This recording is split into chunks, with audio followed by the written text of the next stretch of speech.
Assalamualaikum warahmatullahi wabarakatuh. Saya Siti Uratul Kamila dengan NIM 2305041, Prodi Ilmu Komputer C Malam, mata kuliah Dasar-Dasar Pemrograman Universitas Yatsi Madani.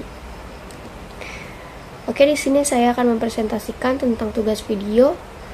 Yang pertama yaitu ada konsep dasar dan pengantar bahasa pemrograman. Jelaskan apa yang dimaksud dengan konsep pemrograman, mengapa konsep ini penting bagi seorang programmer pemula. Konsep dasar pemrograman adalah pondasi atau landasan utama yang harus dipahami oleh setiap programmer, baik pemula maupun yang sudah berpengalaman. Ini adalah kumpulan ide, aturan, dan teknik yang mendasari cara kita menulis kode. Konsep ini seperti tata bahasa dalam sebuah bahasa, memberikan struktur dan logika pada program yang kita buat.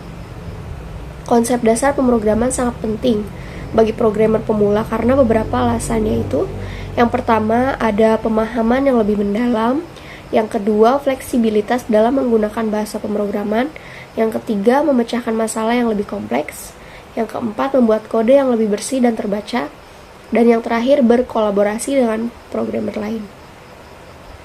Oke, selanjutnya berikan contoh singkat mengenai satu bahasa pemrograman yang Anda pelajari dan mengapa Anda memilih bahasa tersebut. Di sini saya memilih Python.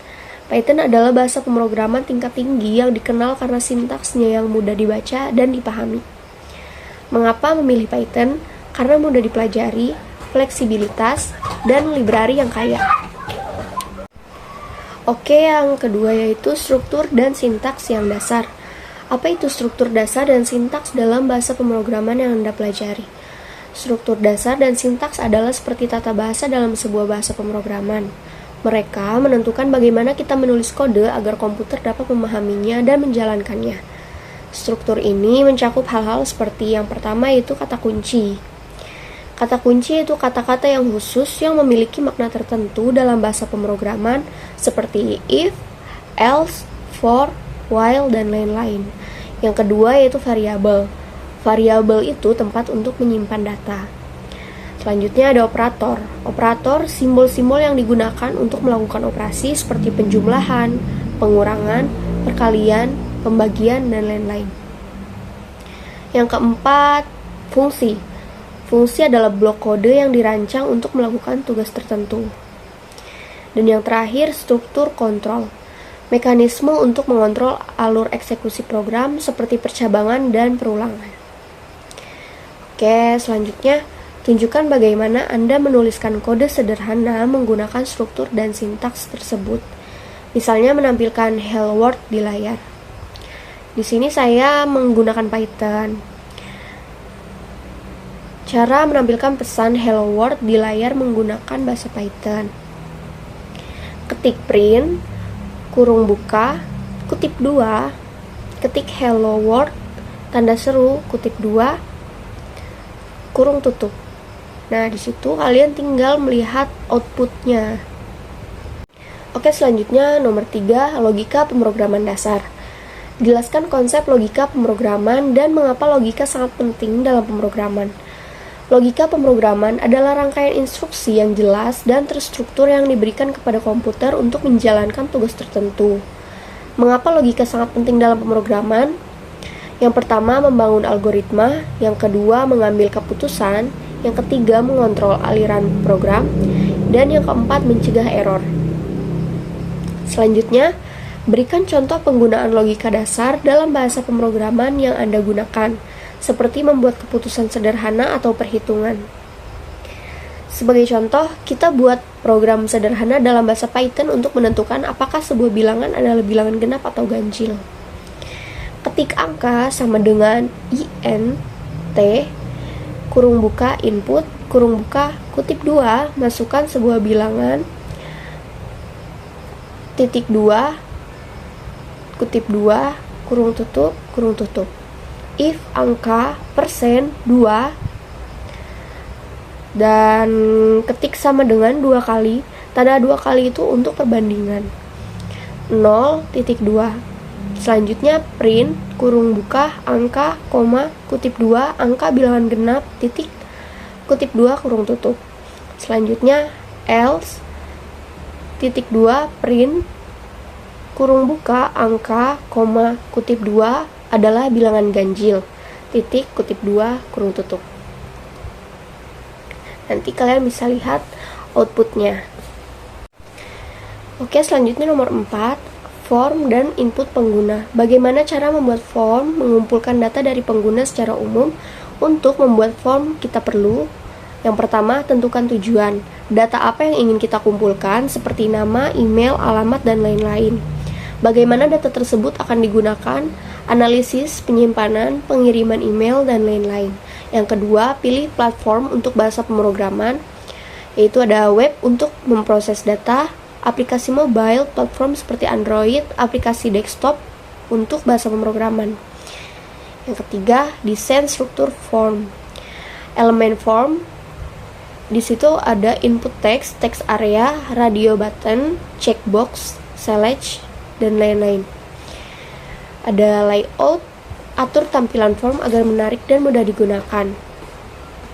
Implementasi HTML, buat struktur dasar form dengan tag, form, input, label, dan lain-lain. Ada CSS, atur tampilan form dengan CSS. JavaScript, membuat interaksi dinamis seperti validasi, pengiriman data, dan lain-lain. Dan terakhir ada server side, proses data yang dikirimkan oleh form, simpan ke database, kirim email, dan lain-lain. Oke, selanjutnya buatlah contoh form sederhana dalam bahasa pemrograman yang Anda pelajari dan jelaskan bagaimana data input dari pengguna diproses.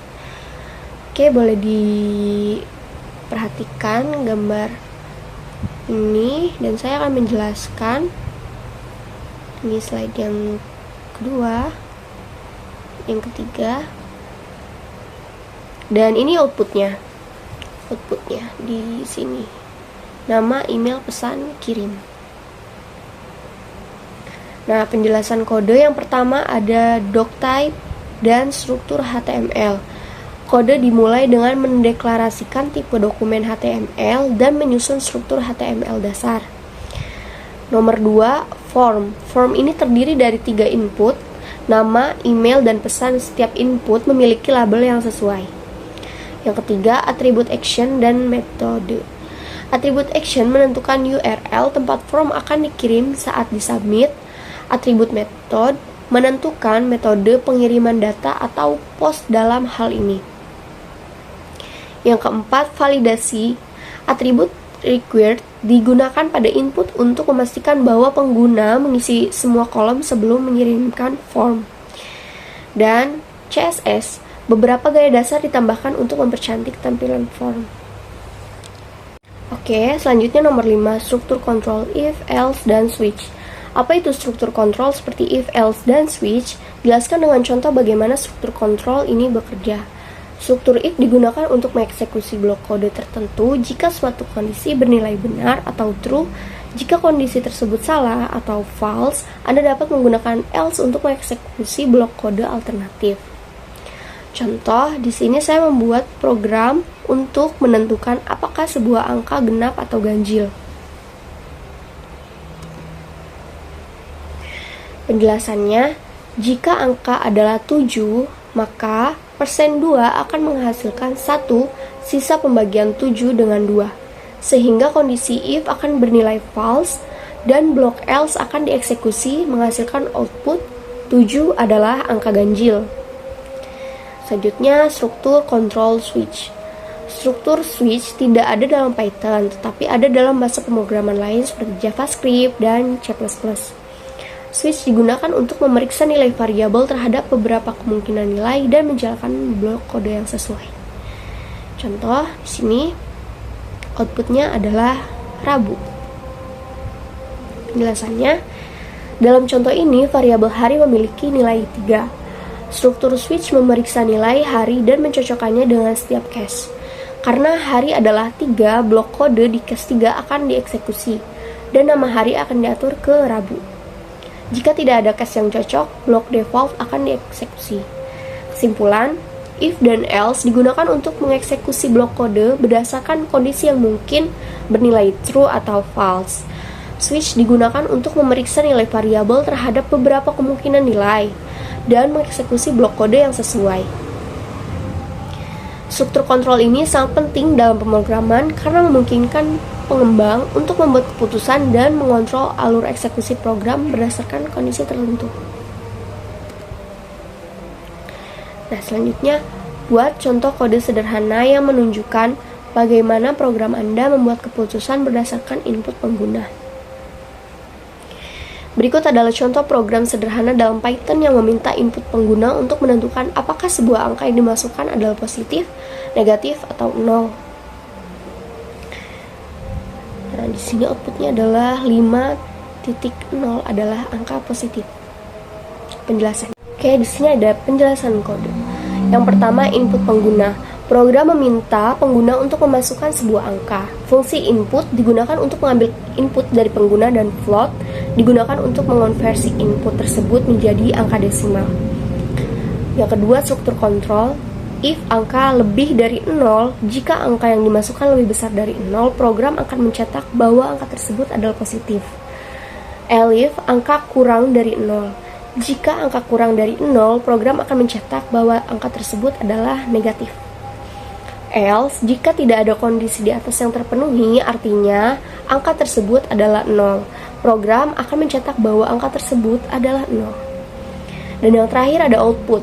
Output program memberikan umpan balik kepada pengguna berdasarkan input yang dimasukkan. Contoh penggunaan, jika pengguna memasukkan angka 5, outputnya 5.0 adalah angka positif. Jika pengguna memasukkan min 3, outputnya akan min 3.0 adalah angka negatif.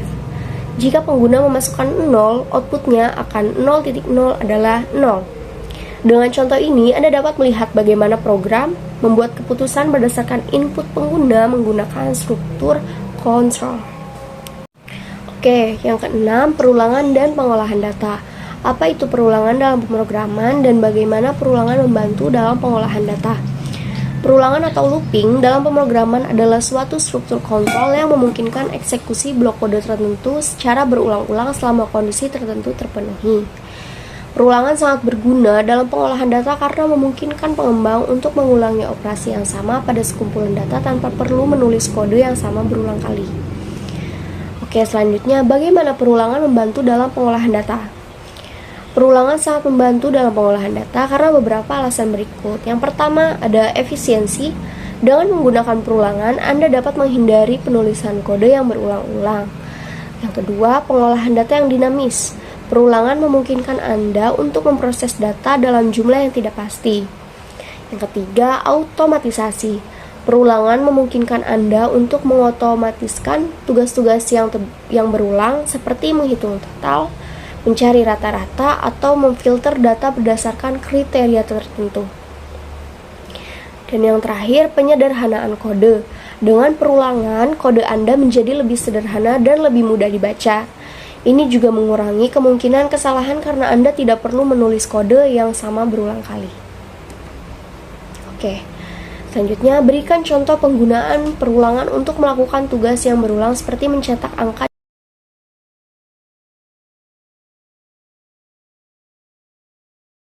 Penjelasan, range 1,11 menunjukkan hasil urutan angka dari 1 hingga 10, 11 tidak termasuk. Perulangan for akan mengiterasi setiap angka dalam rentang tersebut dan mencetaknya satu persatu. Oke, mungkin cukup sekian presentasi saya kali ini. Kurang lebihnya mohon maaf. Wassalamualaikum warahmatullahi wabarakatuh.